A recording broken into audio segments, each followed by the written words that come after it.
What's up guys, and welcome back to the channel. In today's video we're going to be driving a 2008 Mazda RX-8. Now I've wanted to drive one of these cars for literally a decade. My first car was a Scion TC and I was this close to buying an RX-8, and then I switched past, wanted a truck, and then switched past and ended up picking out the Scion TC. But I've always wanted to drive the RX-8 with the manual transmission. So this is my buddy's car and it is the 40th anniversary, which is super sweet. It's got a red interior, you guys know I like. But anyways, let's hop in the RX-8 and see why people are buying these things. Alright guys, we're now in the RX-8. We're here with Thomas. So rotary engine, I've never driven one. They are weird from modern standards. Oh yeah, yeah. So just start it up. Just clutch to the floor, out of gear, just turn the key, do not give it any gas because you'll plug the engine. Alright. And we're good. So definitely a little interesting. It takes a while to turn over. Alright, so far, I mean, pretty normal to drive. It doesn't feel like weird or anything. The shifter seems really notchy, like you know what gear you're in. And so we got red line around 8,500 RPM all the way out to 10,000. So to drive this car right, it's kind of sluggish, I would say, in the low RPM, right? Yeah, it's sluggish. I don't usually shift until 4,000, and that's me going easy on it. Okay. When I start getting a little more out of it, I push it to 7 to 9. Yeah. But yeah, if you want to send it, yeah, see what she does. All right, well, guys, I guess we'll get to the fun roads, and I guess with permission, we'll rip it a little bit and see what RX-8 has to offer. All right, so we've made it to the fun roads. I can still hear that, like, it sounds a little different idling. It's just like crazy. So we're gonna get up to speed. Everything's warmed up, which I know this car has to be warmed up. I guess we'll just get into second gear. Let's see.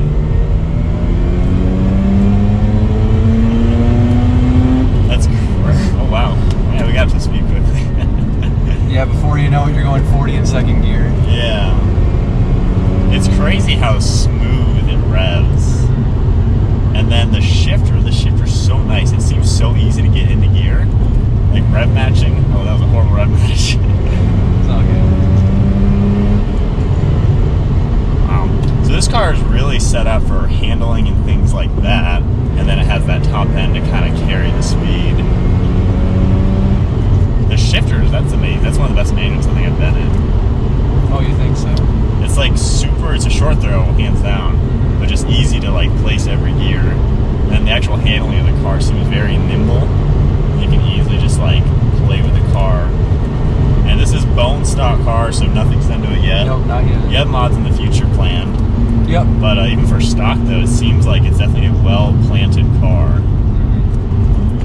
It's a good format to start off if you know what you're doing. If you're wanting to get into rotaries, do not recommend the RX-8. Get an old FB RX-7. Yeah. They're easier to work on and they're more forgiving. It's different sounding than a piston engine. It's just so smooth.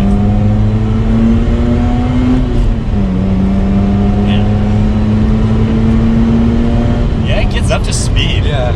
It's almost like you don't really feel it there, but when you look down, it's like, wow, I'm going 60, 70. The steering's really good too. Like, and you said this is a 50-50 weight distribution too. Yep. You can tell that just like even with the handle, got tighter turns coming up. So you definitely want to be in the higher revs to get the power out of it.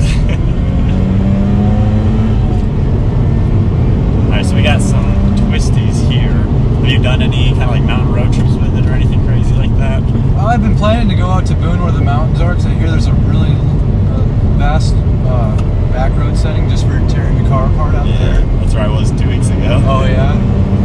So I've been planning to go out there. I'll probably do it next weekend or the following. Yeah, this will be a good car because I was there with the Supra 2 weeks ago, the GTR recently, and my friend's Miata was with me one of the times. And you just have such a good setting to just do all these twisties. Man, I will say, like, handling everything, the car feels very composed.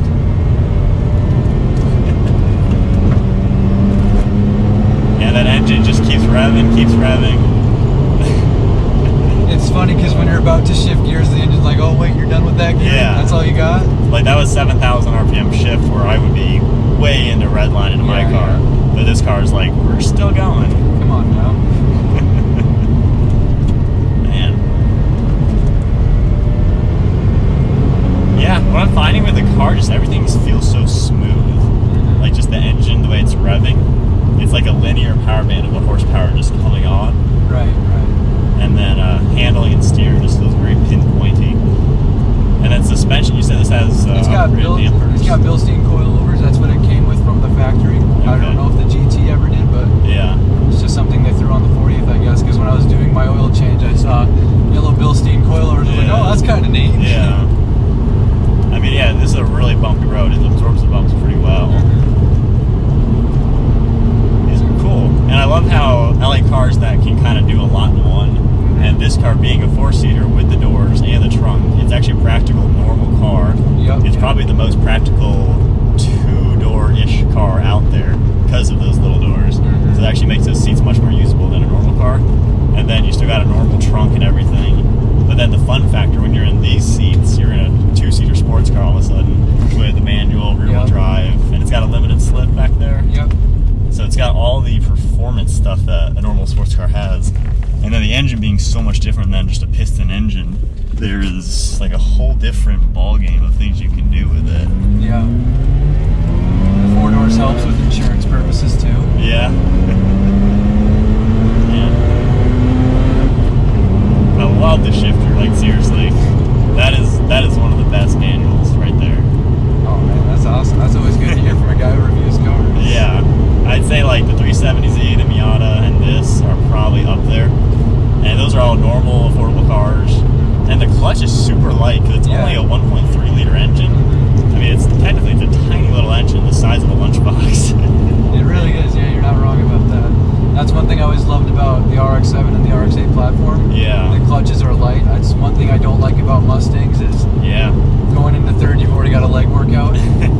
So this is your only car, your daily driver kind of for the most part? Yeah, right now I've got another car at home, but that's just kind of sitting on life support. Got the RX-7 back home in Minnesota. I might bring that down when I go back to Minnesota for Christmas. And that one, it's got an extended port. It's got a little weight reduction here and there, so it's quicker than this. Okay, nice. A little smaller too, and it's a good car. Yeah. So how's this then for around town driving, normal stuff that you do then? Gas mileage wise, not the greatest. You get I've heard that. 17 to 20 on a good day, and for the size of the car and the motor, it's like that's all. But when I'm on 150 and there's traffic, it's a nightmare. So I always take as many back roads as I can, and I didn't buy it for the reliability and the cheap factor. I bought it because it's a rotary. Yeah. Who wouldn't want a rotary? Yeah. Man, it is a sweet car. Like, I can't believe I've never driven one. I've wanted one since I was 15 years old. You gotta get one now. I know. I wonder if I would have blown it up though, because when I drove this Scion TC every day to school, I had to get on the highway a mile from my house. So the engine was cold, but I had to literally floor it to get up to speed because traffic was so bad. And a year and a half later, I spun the bearing in it. I wonder if I would have ruined this being. You most definitely would. Yeah, and that probably would have been an expensive bill. Because with these, when if you turn off the engine when it's cold, they flood. Yeah. And if you give it gas when you turn it over, it floods. And it's just until you've gotten down the rotary science. Yeah. It's a ticking time bomb, but once you figure it out and you start practicing it religiously, it becomes secondhand and it doesn't even feel like all that extra work. Yeah, I don't think I could have, I don't know, probably would have ruined it if I had one.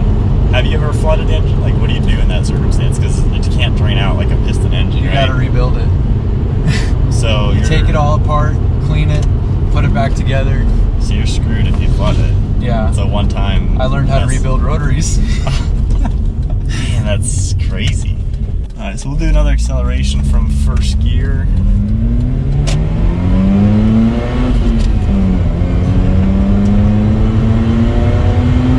Man, it's like a street bike engine. Like my R6, red line's at like 15,000 RPM, but you're just not used to going through all these revs. This car is like that. I'm used to shifting like 5 to 6, and yet we got so much more room to go when you're up there in this car. I'll say the car, I don't know if I already said this, but balance is what I'm finding. Just everything feels like a good balance. It's not too fast, it's not too slow. It's just precise and fun to drive, it seems. Yeah. And you're saying if you do some mods, the full exhaust intake and things like that, tuning it, you can actually crank crank out a little bit more power and kind of get that extra. Yeah, when they were building it, they had emissions on their mind, and that kind of killed the car. From what I've seen on forums, with exhaust, ignitions, start adjusting your fuel and pre-mixing, you can get anywhere over 300, and for a 1.3, just you in the car, that's plenty of power. Yeah, I think I remember watching like on Top Gear back when this car first came out. Oh, I know what video you're talking about. Yeah, he was saying how even though it's a 1.3, since it's a 3-rotor rotor, every one rotation is actually 3 combustion cycles. Yeah, which is kind of like a V6 engine or something. He was saying it's got the 1.32 rotor. The 18B is the one with the 3 rotor, and I think they put that in the RX-7 in the late models, and that's the one everyone fell in love with. Yeah. But with this one, rotary engines have to work twice as hard as piston engines. Yeah. So that's why they can rev out higher. Is they're built to be beat on like that. Yeah. If you do just a few little mods here and there, I mean that can just take this up even another notch. But stock already, it's just a car that it makes you smile, and just like I wish we were on the mountains right now. Brakes do well too, and they're just normal brakes. I think it was like the R32 model was the performance one or something, like Recaro seats. Yeah. I think that may have had Brembos or something. Because I've heard from what I've seen, because I did a lot of research before I considered buying one, it was like 50-50. Half of them are going to be horrible, the other half are going to be amazing. And I guess it comes down to the owner if they're going to actually take care of it. Yeah, and do all that stuff. That's always a big factor. And if you're with rotaries, or at least with the RX-8, they fixed a lot of the reliability factors for people who aren't going to want to put in all that extra effort. Yeah. For the Series 2, so those ones, those are the ones to buy if you're ever looking for one. Interesting. Well, that's some good rotary knowledge. We've never had rotary stuff on the channel. I mean, we've never owned anything like this. But I think that's about wrapping up the video. Thanks again for meeting up and letting me drive your car. Oh, of course, anytime. We actually met at Advance Auto. I was getting oil for the GTR, which is kind of funny. But matching spec to the GTR with red seats and a gray car, which is pretty sick. But the way this car drives, like the rear-wheel drive, the manual is amazing. I'm so glad you have a manual. Because that, I think, is like the biggest mistake Mazda made was putting an automatic in this car. Yeah. It took away all the power, all the torque. Yeah, because that has 12 to 20 less horsepower or something. Yeah. Yeah, and that manual is so good, like such short throws, but handling's good, power delivery is super smooth. It's not the fastest car, it doesn't really throw you in your seat, but it carries itself well, and you get up to 60, 70 pretty quickly. And of course with mods you can make it faster. But I think that's about it, guys, for the Mazda RX-8. So why would you buy one of these cars? They're pretty fun, they're practical. I think they look sweet. I really have always liked the interior and exterior design. Some people don't like all the different shapes and stuff. And then I guess the only downfall is you gotta maintain it, you gotta be smart with it. You can't just treat it like nothing, I guess. Yeah. But that's about it, guys, for the RX-8. I'll have his Instagram and Snapchat down in the description. Give him a follow. Tell him thank you for letting us check out the RX-8 for today's video. But I hope you guys enjoyed the video. Give it a thumbs up, smash that subscribe button, and we'll see you guys next video.